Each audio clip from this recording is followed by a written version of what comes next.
Purple Line is a community podcast bringing you in-depth conversations with diverse leaders in the public and private sectors. Whether you're a student looking to gather advice or a professional tuning in for valuable resources, our dynamic programming provides inspiration and insights for all ages and backgrounds. I'm Ann Gomez Orta, your host of the Purple Line podcast and the CEO of the Congressional Hispanic Leadership Institute. Welcome. So nice to see you here, Dr. Elena Rios. Thank you so much. Thank you. I've always been a fan, and so I'm really excited that I'm sitting here next to you. The president of the National Hispanic Health Foundation. So please start off by telling us a little bit about the foundation that you started and a little bit of your journey there. Now, I know there's been, paths here and there, whatever, but let's just kind of get that started for the audience. Well, the National Hispanic Health Foundation was actually started along with the National Hispanic Medical Association. And originally was the NHMA Foundation back in 1994. And about, a few years later, we thought, we need to have a project for the foundation, and we decided to build a scholarship program for Latino students in different professions. Oh, wow. Okay. Beyond medicine. And we give scholarships for the last 20 years to medical students, nursing, dentistry, pharmacy, PAs, and public health. Wow. So how many people have you helped now through all these years? It's almost 500 students. Wow. That's awesome. And a couple. So if I need a doctor or a pharmacist, is there a number I just dial and go, hey, are you one of the scholarship recipients? Can you help me? Yes. And not only that, but we got all these organizations. We give them the database for their membership. Wow. And they review the applications for us. That is awesome. And and it gets better. We've decided to build a scholarship so that we could have a mentoring program, and each of these organizations have provided mentors. So is mentoring important in the medical field? I mean, we talk about it in general, it's so important. You need a mentor, you need a sponsor, but to be honest with you, I didn't think you needed a mentor in medical fields. Well, I think that what happens as a student from a Latino family, true, whose parents know nothing about college, and think you should get married or start working. Yeah. You need somebody to tell you, to be a guide, that if I can do it, you can do it too, despite your parents. Yeah. Or despite the advisors that tell you you'll never make it to medical we've school all had or those. dental school. Right. That's the kind of mentoring. And we found out in our mentoring that the students really like to have someone that's right ahead of them, who can tell them, this is how I passed that exam. This is how much I had to study. And then the mentoring that we also provide really is the role models from if you're a nursing student, a nurse who can tell you these are the options in different types of careers in 2025. It's amazing. It can be faculty, it can be, clinical work. Right. There's all different facets in the medical field. It can, so industry. Wow. Now, using that expertise, and obviously, a lot of us give back and help others based on what we had growing up and what we didn't have growing up. So take us to Elena before she was, the big doctor over here and running a foundation, of how you got started with that. And I think there's an interesting story that the audience would appreciate. Well, in a nutshell, I was the oldest of five. I am the oldest of five. And my parents coming from Los Angeles, my grandparents coming from Mexico. I think every generation wants to be a little better than their parents. My mother finished high school, Catholic Girls High School, Sacred Heart of Jesus in Los Angeles. My father had to Did you have to go to the same school? No, I went to Sacred Heart of Mary. Oh, sounds like a little rivalry. The Mexican Americans in the northern Los Angeles, when they got to buy their houses in the 1950s, we're moving on up. Moved to the outside of East LA. Okay. So that's funny. We I grew love up it. in Pico Rivera, right next to the railroad tracks. Oh, but my goodness. Pico Rivera was white and Mexican. With a few Mexican families that were what we considered middle class. We didn't know we were poor. Yeah, exactly. Yeah, you don't. But we we don't were know. poor. No, yeah. And I didn't know for a long time either. my dad, just how I got started, my dad had to drop out of high school, Lincoln High School, when he was 17 because his family worked on the railroads, and they lived in the railroad housing where the river is by the downtown Los Angeles between Boyle Heights and downtown. Wow. The railroads housed people, the workers. Right. And the White Memorial Hospital was their hospital, the railroad hospital. And anyway, to jump forward to the 1950s, my dad worked. My mother was a secretary for the chief of police. Ooh. And she had to stop working when the first 3 girls started getting chicken pox and measles and all these other little problems of growing up. Yeah. And I guess she felt bad and decided she should stay home. Oh, okay. But she always had that itch to go back to becoming what she wanted to do in her dreams. And the other thing I know I have to mention is that I got inundated with the idea that you were civically minded. We had voting at our house. Voting at your house. What does that mean? People that were Democrat, Republican, Independent, that voted in any election used to vote in people's homes. Huh. And so this is different than like I have a block of voters because all my family. That's kind of like sometimes I know I have some relatives. This is like the whole neighborhood would come to vote at so you were like house. the voting like the voting place. Yes. Wow. And my mother was in charge of the voting and would have to give everything back to the Hall of Administration, and we'd drive down there and take the big old box. That's hardcore votes. civic minded. Wow, you're collecting people's votes. Okay, all right. Yeah. Okay, you sure your mom didn't like have a persuasion here when she was doing all this? No. Okay. In fact, let me just mention we moved after my little brother got into high school. Okay. They wanted to have him be out of the hood. Okay. And move to a nice get him out of trouble just in neighborhood. case. We moved to East Whittier. And we still had voting at our house. We were the first Mexican and Democrat family in a house in a neighborhood of Republicans. That is amazing. And it was very. I got to work on that because I was already in college or after college, so I got to work in that one. Okay. Well, we'll have to keep this audio and video so when you're writing your book, you have to incorporate all of this stuff because this is awesome. Yeah, this is awesome. Yeah. So, but I remember there was some experience about like volunteering in a hospital or something like that. So my mother actually went back to work after having the 5 kids, and and she started working in a little hospital there. Beverly Hospital. Okay. And when I was in high school, she asked if I, wanted to jump into the hospital world. And oh, by the way, at our home, she would have parties for all the doctors and nurses and orderlies at our home. Oh my God, this is amazing. So, and my dad loved it. And anyway, so I said, okay. So I was a candy striper. Okay, you gotta explain candy striper because I think there's some people that are listening to and going, "What did she do?" Because I don't know that we still use that titles now. I used to wear these pink and white candy striper outfits, and they were volunteers. Do you have a picture of you in one of those uniforms? I don't think so. No, I don't. No, I'm sure there's got to be some pictures. There's got to be somewhere. Yeah, we gotta find that. I was in high school, and I may have done it for less than a year because she was smart enough to find a paying job, and I became a messenger my senior year in high school. Wow. And the hospital? In the hospital. So the candy stripers were volunteer, the messenger was actually paid. To do the same kind of thing. Go deliver flowers to the sick people's, room and take messages or mail to the different wards. And I had a little thing. You have a little cart? Little cart that I used to drive. Do you have a little bell or something or anything like that?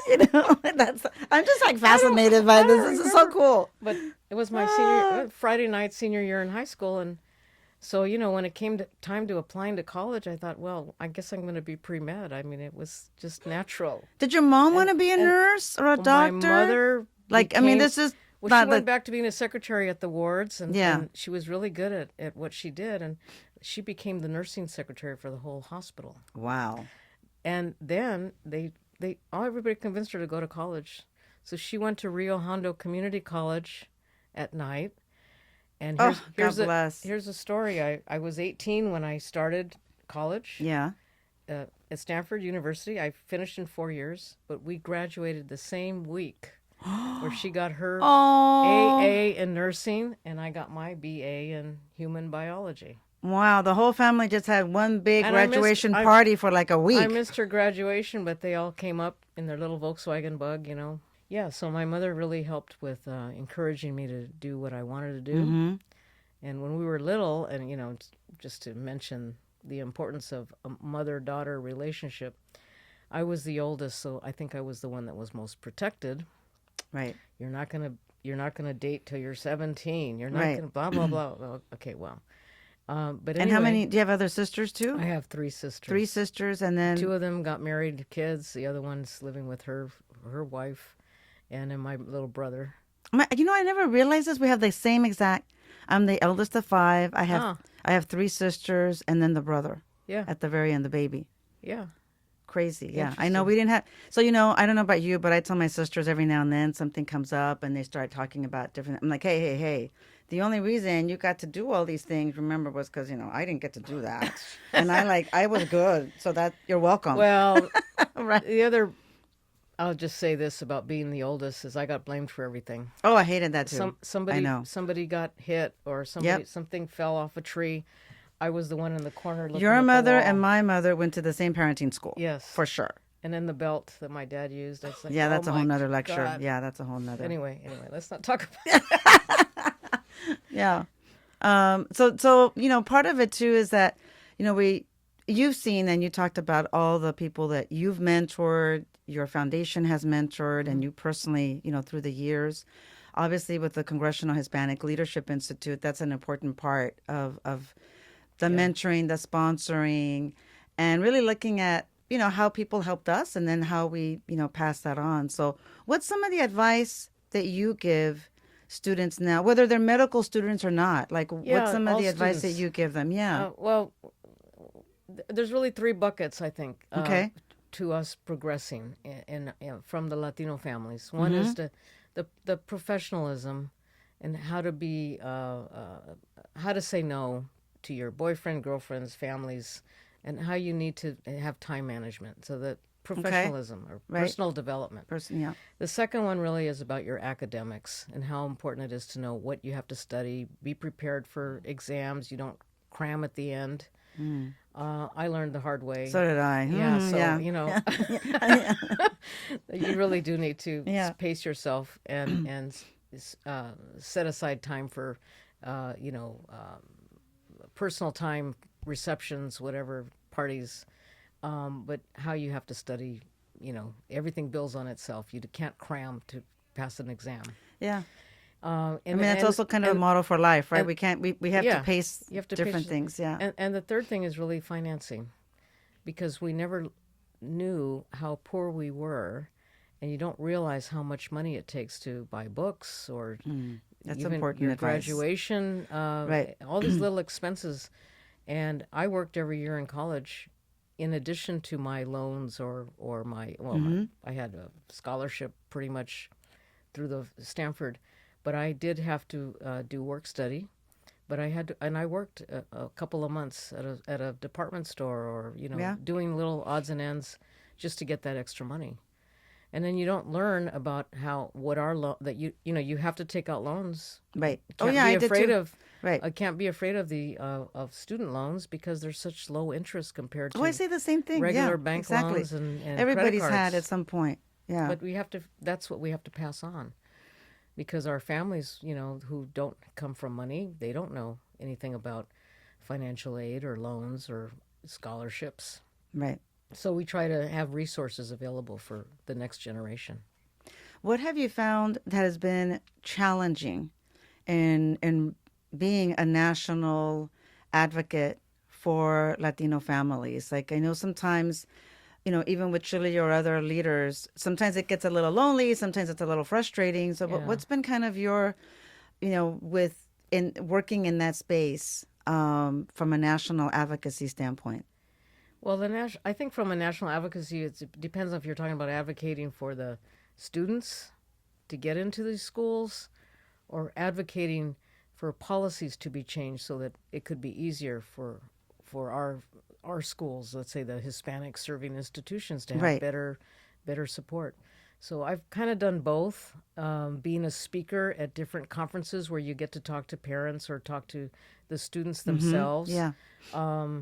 And the biggest challenge is for them to realize that they're not alone.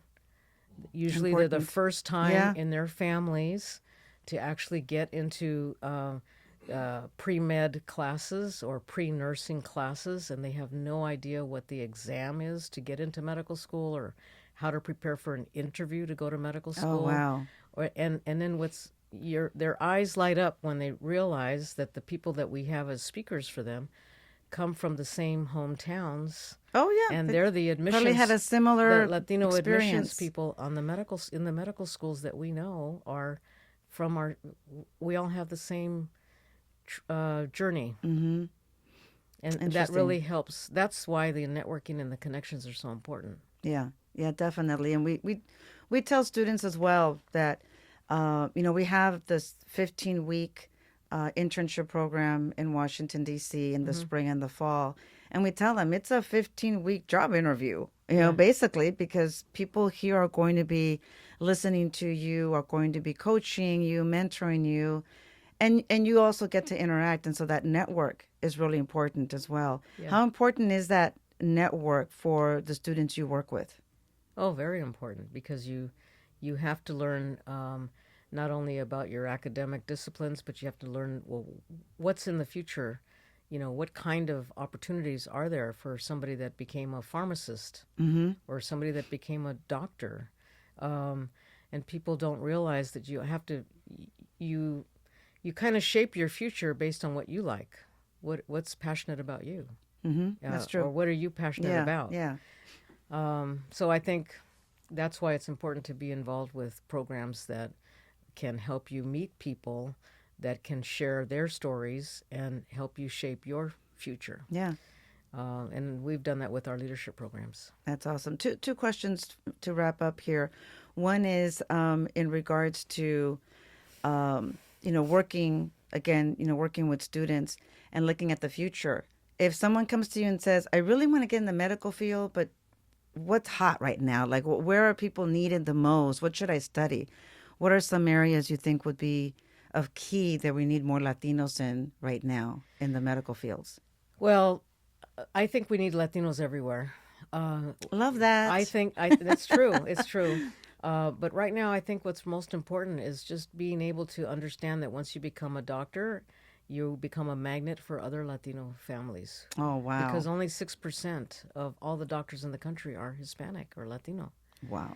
So if you want to be in private practice with a group, let's say, nowadays it's so expensive, and you see the consolidation of healthcare institutions, so there's more hospitals own the private practices, or even insurance companies now own the private practices. Yeah. So a lot more doctors are employees, not so much doing all the business. But when you're a clinician and you want to see patients, you're going to see a lot of patients. So you might want to be balanced and say, well, maybe I want to do a little speaking or consulting with another with the university. Okay. And, do something. Or nowadays, there's a whole interest from the pharmaceutical companies on having decentralized clinical trials, and not just giving the money to the big institutions who always have the same doctors and the same type of patients, not Hispanic, not Black, not Asian, pretty, non-diverse. And the only way they were able to get diversity is by taking clinical trial research into community-based clinics or doctors' offices that are part of health systems. Yeah. So there's a real need for doctors, medical students, to think about research in their careers. The other thing is that primary care is really important. Just basically talking to patients, because patients and their families really trust. Oh yeah, and especially in the Latino community from their own too. Communities. Yeah. So I think that's probably the most important. But there's so much debt now. There really is a lot more debt involved in education. That so many medical students. I've seen the generation change, where so many more are trying to get into specialty care, where they can get a higher salary. Oh, because of the debt as well. Because of the debt. Interesting. But no matter who the student is, and no matter what they want to do, how long they want to stay in school, And I would never recommend anybody to stay in school as long as I did, which was about 20 years. Okay. Because I went to graduate school in public health, and then that my career kind of fell apart when it was actually President Reagan, very good president, but he decided that we should have HMOs and not have health planning. And my career was going to be in health planning to see how a community could use resources and share resources like big machines and stuff. But anyway, let me get back to the importance of the journey is that there's just so many opportunities in healthcare because you can't outsource the healthcare industry. And it's a very good part point of our economy. Very good point. From cradle to grave, there are different types of doctors and programs, and and there's not only hospitals and clinics, but there's a whole insurance world and pharmaceutical company world. Yeah. And I've been involved with all of them because they want Hispanic doctors that understand the community. They are the clients of all these different types of institutions. Right, and there's obviously the Latino population is just growing, so there's going to be more of us on both. I mean, there's a growing need for more experts to take care of the different families and the different generations as well. So that's key. My last question is from your Stanford days. What was your favorite class and why? Oh my God. Okay, well, I have to say that I had a minor. I just didn't major in. Of course not. Pre-med. Did you have like 3 minors or something? No, who I knows? had one. Okay. And it was public administration. And I learned about organizations. And I wouldn't call it a class, but for me it was a learning experience. I joined MECHA. Okay. And MECHA at the time is like our Latino Leadership Development 101. Right. And it was all men. And all the Latinas joined and decided to develop their own Latina Colectiva and have their own national conference. Oh my God, that's awesome. That's so we hilarious. learned how to have conferences and bring national experts. And this is when you were a student at Stanford. This was the Chicano Power Days. Yeah. In 1973. I love it. And I love it. That was what I loved. And I met the first 50 Chicano students that got into Stanford were the seniors when I started. And some of them became master's students or law students. And I wouldn't call it typical school. That's awesome. There was no exam. But, that's right. But obviously you had this great resource. You learned a lot. You made some good connections. And I was people always that interested. You stay wait, I have to say. Okay, yeah. I came to Washington, D.C. as a Stanford and government intern. What year was that when you were in school? Was it your sophomore year? Junior year. Junior year. Oh, After your junior my year. junior year. Okay. So I went back to Stanford and said, I'm not finishing that pre-med. I want to get that diploma and go to public health. And I wanted to come back to Washington. Yeah. And I figured it would take me 20 years to get here. And it did. But here you are. But I love it. I thought you had to be an expert and like publish and. Okay. I didn't. Yeah. No. What I ended up doing was following what I wanted to do, and that was to help students mentor the next generation. And that's what you keep doing now. So I love it. So, Dr. Elena Rios, again, a big fan. Thank you so much for spending some time with CHLI on the Purple Line podcast. God bless, and I love to see what you're doing with the next 20 years, dear. Well, thank you very much, and congratulations on everything. Thank you. Thanks for listening to The Purple Line. Follow us on social media at The CHLI, at THECHLI. Thank you for joining us on The Purple Line.